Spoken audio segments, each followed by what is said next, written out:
Governor Matawale condemns ethnic attacks, implores President to act. Tambuwal Matawale call for collective effort to solve Nigeria's insecurity. National Security Advisor to meet Northwest governors. On business, customs to begin vehicle tariff reduction February ending. On the international scene, Nigeria joins United Nations to ensure COVID-19 prevention. On sports, Nigerian Taekwondo Federation left shattered by National Sports Festival delay. Welcome to Svtv News. I am Musajoy Unyoza. In the light of ongoing wanton attacks and primitive violence on the northern community in Ibadan, Governor Bello Mohammed has strongly condemned any attack of ethnic discrimination and regional dichotomy. Governor Matawale, who has assessed and sympathized with the victims of the ethnic attack, called on President Muhammadu Buhari to take decisive action on the spate of violence gripping some southwestern states and gradually turning it into criminality. It is inexcusable that at this stage of the country's journey as a nation, we are yet to come to terms with the fact that God has made it a destiny for us to live as one people. It is unfortunate that while our counterparts elsewhere are fusing up from particularity to generality as a people, we are fast sliding backwards from semblance of generality to particularity as a people. He noted that ethnic hate and regional dichotomy will not lead us to whatever we think we can gain out of it but backwardness and doom.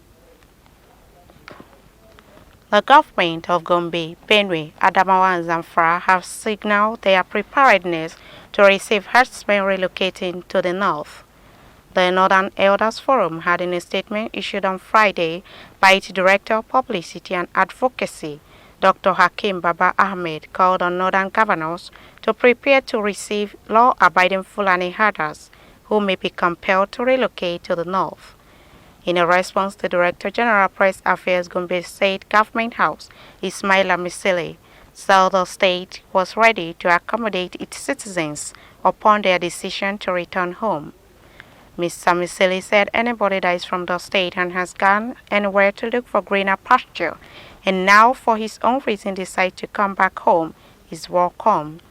Similarly, the Benue State Governor Samuel Autumn on Friday said the state was ready to accommodate any of the fleeing Fulani herdsmen from the southern part of the country on the condition that returning herdsmen who decide to stay in Benue State must obey the law of the state. Similarly, Governor Bello Matawale of Zamfara State expressed readiness to welcome the Fulani herders. The governor, who spoke through his media aide, Zailani Bapa, condemned any form of discrimination against a people for crimes committed by a few, saying this is a complete injustice. It appears there is a major crack in the Zamfara State chapter of the All Progressives Congress, as the Committee for Registration and Revalidation of Membership has not attended to the former state governor, Senator Ahmed Yorima. Others whose membership is yet to be revalidated are the current Minister of Humanitarian Affairs, Disaster Management and Social Development, Hajia Sadia Umar Farouk, and the former Defense Minister, Mansour Dan Ali. These high-profile figures of the party were on ground Saturday and Sunday, expecting to be revalidated by the Committee for the exercise, did not show up for reasons that are unclear. The immediate past state governor Abdulaziz Yari, Senator Kabir Marafa, Dauda Lawal and other stalwarts of the APC in the state have however revalidated their membership of the party. Senator Yerema is still waiting to see if the committee will come for the revalidation of his membership of the party in the state. The Zamfara State Sector Command of the Federal Road Safety Commission has confirmed the death of 139 people resulting from road accident in 2020. The sector commander of the commission, Alhaji Idris Aliu Fikar, made this known while addressing a press conference at the state headquarters of the commission in Gusau. Alhaji Idris Fikar said a total of 1,309 road accidents were recorded during the period under review, adding that 738 people sustained injuries. Enumerating some of the causes of road accidents, the sector commander said reckless driving, wrong overtaking and overloading were some of the major causes of road accidents. Alhaji Idris Faika said the Commission plans to embark on vigorous enlightenment campaign to educate drivers on the various traffic regulations to ensure safety on the roads. Sokoto State Governor Alhaji Aminu Waziri Tambuwal and his Zamfara State counterpart Alhaji Bello Matawale on Sunday said the nation's insecurity challenges requires concerted effort to resolve them. They stated this while speaking to journalists at Boji Owa, Ika Northeast local government area, shortly after a condolence visit on Governor Ifeanyi Okowa of Delta State on the demise of his father, late Pa Arthur Okori Okowa. Governor Tambuwal, who is chairman of the People's Democratic Party Governors Forum, said there is the need for all leaders to come together and work hard to save the situation. He said without security there cannot be any development, and there cannot be peace, and you need peace and security to govern, and you also need peace and security for you to carry out business transactions and even worship, so it is key and very fundamental for development in any society. Governor Aminu Bello Masari of Katsina State has rated Nigeria as the country with the highest number of kidnapped for ransom cases in the Sahel region. The governor also decried the spate of security challenges orchestrated by insurgency and banditry bedeviling the northwest region and other parts of the country. The governor, who spoke at a two-day security awareness seminar for imams and other Islamic leaders in the state in Katsina on Saturday, said kidnappers have migrated from other countries within the region to Nigeria.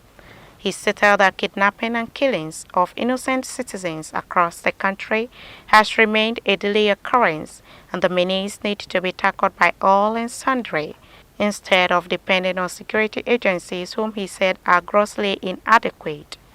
Governor Masari explained that lack of synergy among Northwest governors has also contributed immensely to the deteriorating security challenges afflicting residents of the zone. Kebbi State Government has donated 8 Hilux vehicles and 20 motorcycles to the 1 Battalion of Nigerian Army Duku Barracks, bringing Kebbi to bolster security in the state. Governor Abubakar Atiku Bagudu, who was represented by the Secretary to the State Government, Babali Omar Yauri, presented the vehicles to the newly posted Brigade Commander, 1 Brigade Nigerian Army, Gusau Brigadier General Mohammed Bello Wabili, at a ceremony held at 1 Battalion Duku Barracks, Brenin Kebbi. The governor acknowledged the great sacrifices being made by the Nigerian Army in providing security for the lives and properties of the people of the state. Governor Bagudu, who further asserted that development could only thrive in the state if there is peace and security, lauded the relentless effort of the military in securing the state from criminal elements. Niger State government received with shock the news of the attack and kidnap of innocent citizens by bandits along Zungeru-Tegina Road on Sunday, February 14, 2021. A statement issued by the Commissioner of Information and Strategy in Niger State, Alhaji Mohammed Sani Idris, confirmed that the abducted persons were on board the state transport vehicle traveling from Kwatangora to Mina around 3 p.m. by armed gunmen suspected to be bandits. He stated that the state government is very disturbed because of the resurfacing of armed gunmen on the highways, pointing out that it is disturbing and the government shall decisively rescue and ensure such negative development does not continue in the state. According to him, the state government is earnestly committed in its primary responsibility of protecting the life and property of every citizen, and appealed for calm among citizens, especially the relatives of the abducted persons, as well as called on all and sundry to help provide useful information to the security agencies for necessary action against the bad elements. The National Security Advisor, Major General Babagana Mungunu, retired, and all the 7 governors from the northwest region of the country have scheduled a town hall meeting for Monday in order to address growing insecurity in the region. It was gathered that the meeting, which will hold in Kaduna, was convened on the heels of recent disagreements among some of the governors, which border on whether to give amnesty to bandits or not.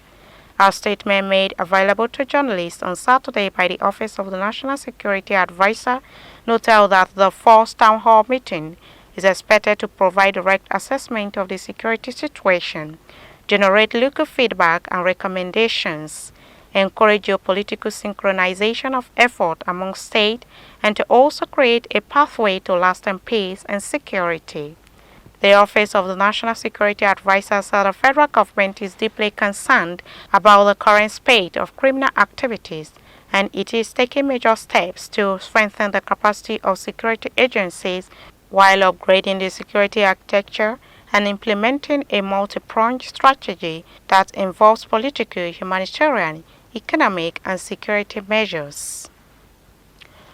President Muhammadu Buhari on Sunday warned that his government will not allow any ethnic or religious group to stoke up hatred and violence against other groups.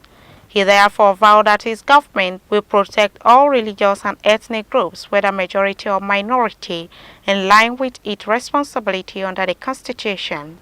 The president, who stated this in a statement by his senior special assistant on media and publicity, Mr. Garoba Shehu, while reacting to reports of breakout of violence in some parts of the country by some ethnic and sectional groups, particularly condemned such violence and assured that his government will act decisively to stop the spread of any such violence.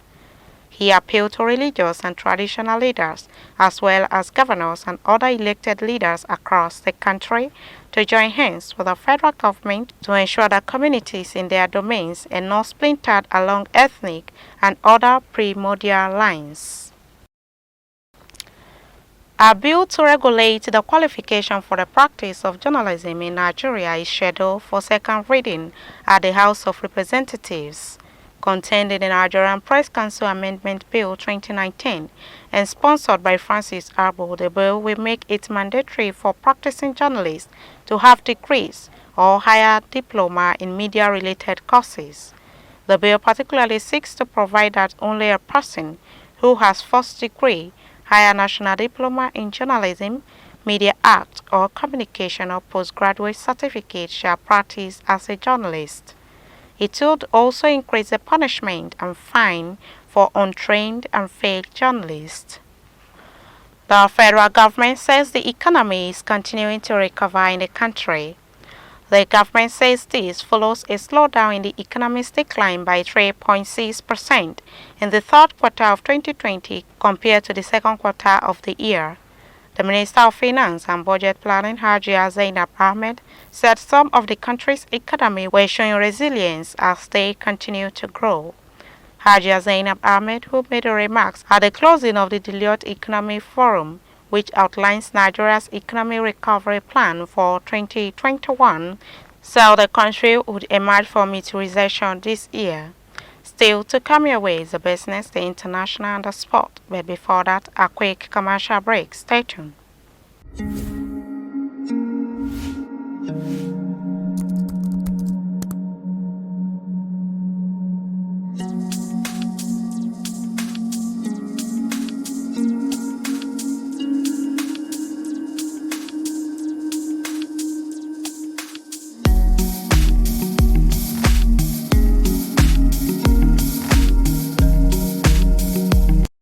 Welcome back on Business. Fauzia Ibrahim has more detail.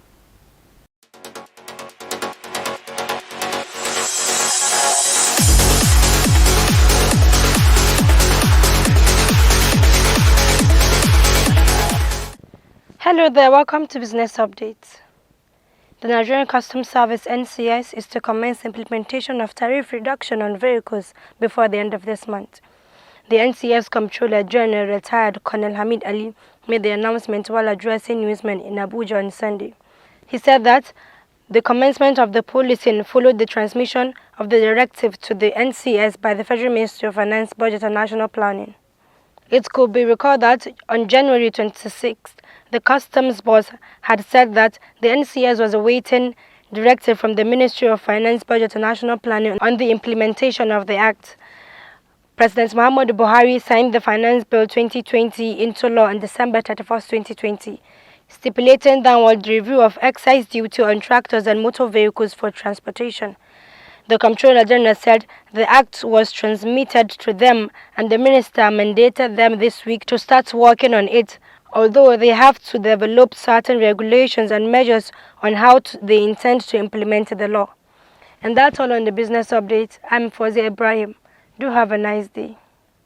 And on the international scene, the Nigerian government, in collaboration with the United Nations, have agreed to work together to ensure that a COVID-19 vaccine is given to Nigerians. During a meeting on immunization plans, Health Minister Dr. Osagie Hanure and the President of the United Nations in Nigeria, Edward Callon, have pledged to bring in all stakeholders and take appropriate measures to ensure effective and sustainable immunization for Nigerians. They also praised the way in which the disease has been prevented in less than a year since its outbreak, saying it was a major achievement for the global science sector. Meanwhile, the government of U.S. President announced that the forced repatriation of Mexican refugees would begin in America from next week. Earlier this month, Biden ordered the Department of Border Protection to end the crackdown on Mexican refugees created by former President Donald Trump. The move forced non-Mexican refugees, many of them from Central America, to flee before their demands for asylum could be met, creating a crisis in the region after the COVID-19 outbreak. And on sport, over now to Abubakar Sufyan.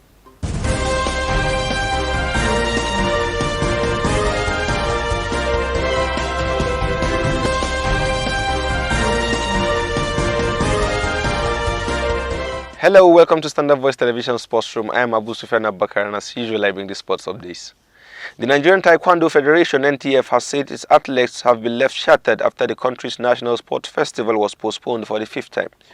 Pressure has been put on the government to set a definitive date for the multipurpose sport competition, which is seen as a key preparation event before this year's arranged Tokyo 2020 Olympics. Sport Minister Mr. Sunday Dare hosted a meeting where it was agreed that the festival will not take place this month after dates in March, November, December last year and January this year had already fallen through. There are worries about the continued impact of the coronavirus pandemic and also over the availability of university accommodation in Benin City, the host of the festival. Still on sports, Josh Maja was the star of the show as Fulham ended their 12-game winless streak in the English Premier League by beating Everton 2-0 at Goodison Park on Sunday. Josh Maja was one of 4 Nigerian players who started for the Cottagers, the others being Tosin Adarabio, Ola Aina and Ademola Lukman, while Everton's Alex Iwobi was a non-playing substitute. Following a goalless first half, 2 Super Eagles stars combined for the opening goal in the 48th minute as Maja tapped in after a cross from Ola Aina, who was deployed as a left-back. In the 65th minute, Fulham deservedly doubled their advantage through Josh Maja, who tapped in after Harrison Reed's efforts from range hit the woodwork and fell to the number 27. And that's all we have on sports today. Back to the newsroom. That has been the news from Standard Voice Television. To end the news, a quick look at the major headlines. Governor Matawale condemns ethnic attacks, implore President to act. Tambuwal Matawale call for collective effort to solve Nigeria's insecurity. National Security Advisor to meet Northwest governors on business. Customs to begin vehicle tariff reduction February ending. On the international scene, Nigeria joins United Nations to ensure COVID-19 prevention. On sports, Nigerian Taekwondo Federation left shattered by National Sports Festival delay. That's the news on behalf of the production crew and Head of News and Current Affairs Department, Alhaji Ibrahim Garabatino. I still remain Musa Joy Uniola. Thanks for watching and stay tuned.